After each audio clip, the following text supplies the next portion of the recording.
அண்மை செய்தியை பார்த்து வருகிறோம். ஆழ்வார்பேட்டையில் இரவு நேர பணியில் இருந்த வாகனம் மீது வேகமாக வந்த கார் மோதி விபத்து ஏற்பட்டிருக்கிறது. கார் மோதியதில் மாநகராட்சி வாகனம் தூக்கி வீசப்பட்டதில் தூய்மை பணியாளர் படுகாயமடைந்திருக்கிறார். ஒருபுறம் அந்த காட்சிகளையும் பார்த்து வருகிறோம். விவரங்களோடு இணைந்திருக்கிறார் நம்முடைய செய்தியாளர் சுதர்ஷன். காயம்பட்டவர்களின் நிலைமை தற்பொழுது என்னவாக இருக்கிறது? இந்த விபத்து எப்படி நிகழ்ந்தது?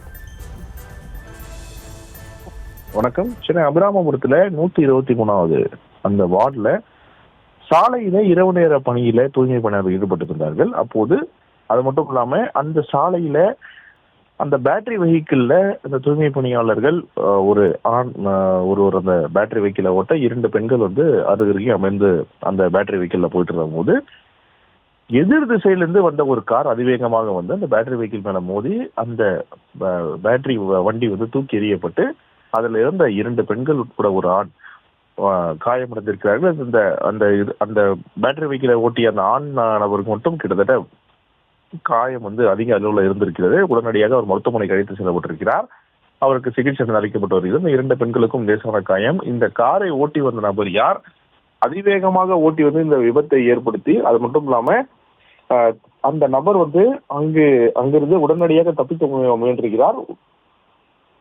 பக்கத்தினர் ஓடி அந்த நபரை பிடித்து அதன் பிறகு காவல்துறையினருக்கு தகவல் கொடுத்து அந்த காயப்பட்ட இந்த விபத்துல காயப்பட்ட 3 பேர் தூய்மை பணியாளர்கள் 3 பேரையும் மருத்துவமனைக்கு அழைத்து சென்று அவர்களுக்கு சிகிச்சையானது அளிக்கப்பட்டு அதன் பிறகு அவர்கள் வீடு திரும்பியிருக்கிறார்கள்.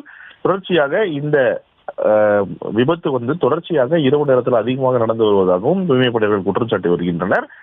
இந்த விபத்து குறித்து அபிராமபுரம் போலீசார் விசாரணை மேற்கொண்டு வருகிறார்கள். அதே போல போக்குவரத்து புலனாய்வு போலீசாரும் விசாரணை மேற்கொண்டு வருகிறார்கள். சிசிடிவி காட்சிகள் தற்போது வெளியாகி இருக்கிறது. அது சிசிடிவியில் தெளிவாக இருக்கிறது.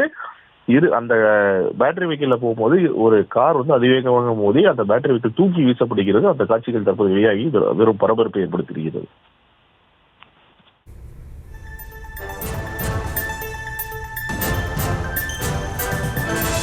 விவரங்களுக்கு நன்றி சுதர்ஷன்.